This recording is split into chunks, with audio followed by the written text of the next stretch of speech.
ഒരു കാര്യം എങ്ങനെ ഭംഗിയായിട്ട് ആരംഭിക്കാം എന്നുള്ളതിനെ പറ്റി ഒട്ടുമിക്ക ആളുകൾക്കും അറിയില്ല എന്നുള്ളതാണ് സത്യം. സ്വാഭാവികമായിട്ടും നമ്മൾ ആരൊക്കെയോ ചെയ്യുന്നത് കണ്ടിട്ട് എന്തൊക്കെയോ ചെയ്യും. പക്ഷെ എല്ലാത്തിനും കൃത്യമായ മാർഗരേഖകളുണ്ട്. നിങ്ങൾക്ക് സക്സസ്ഫുൾ ആവണമെങ്കിൽ കൃത്യമായ മാർഗരേഖകൾ. ഒരു ദിവസം എങ്ങനെ തുടങ്ങാം, അത് എങ്ങനെ നിങ്ങളുടെ ക്രമാനുഗതമായ ഒരു സക്സസിലേക്ക് എത്തിക്കാം. ഹലോ, നമസ്കാരം.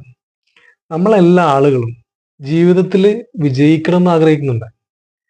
പക്ഷേ ഒരു കാര്യം എങ്ങനെ ഭംഗിയായിട്ട് ആരംഭിക്കാം എന്നുള്ളതിനെ പറ്റി ഒട്ടുമിക്ക ആളുകൾക്കും അറിയില്ല എന്നുള്ളതാണ് സത്യം. കാരണം വിജയം എന്ന് പറയുന്ന ഒരു വാക്ക്, വിജയത്തിന് വേണ്ട ഒരു കാര്യം എന്താണെന്ന് വെച്ച് കഴിഞ്ഞാൽ അച്ചടക്കം എന്ന് പറയും.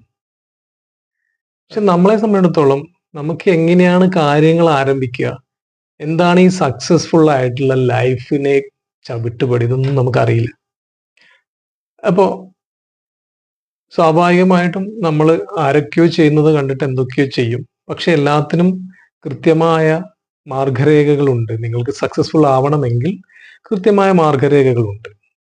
അപ്പോൾ ആ രീതിയിൽ നിങ്ങൾക്ക് ജീവിതത്തിൽ വിജയിക്കണമെങ്കിൽ നിങ്ങൾ ആദ്യം ചെയ്യേണ്ടത് അടുക്കും ചിട്ടയുമുള്ള ഒരു ദിനചര്യ ഉണ്ടാക്കുക എന്നുള്ളത് തന്നെയാണ്.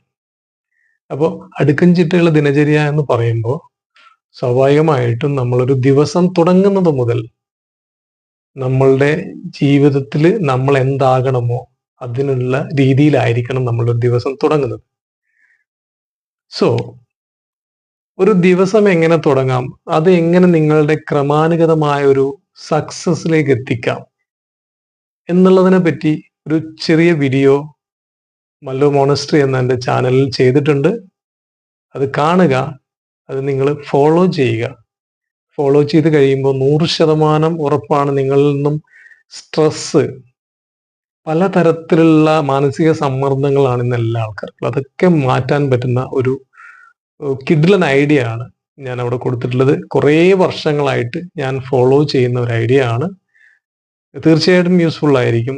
നിങ്ങൾ അത് ഉപയോഗിച്ച് നോക്കിയിട്ട് അത് പ്രാക്ടീസ് ചെയ്തിട്ട് ഒരു 2 ആഴ്ച 3 ആഴ്ചക്കുള്ളിൽ നിങ്ങൾക്ക് അവിടെ വന്നിട്ട് കമന്റ് ചെയ്യാം എന്താണ് നിങ്ങളുടെ എക്സ്പീരിയൻസ് എന്നുള്ളത്. തീർച്ചയായും നിങ്ങൾ നിരാശരാവില്ല എന്നുള്ള കാര്യത്തിൽ യാതൊരു തർക്കവുമില്ല.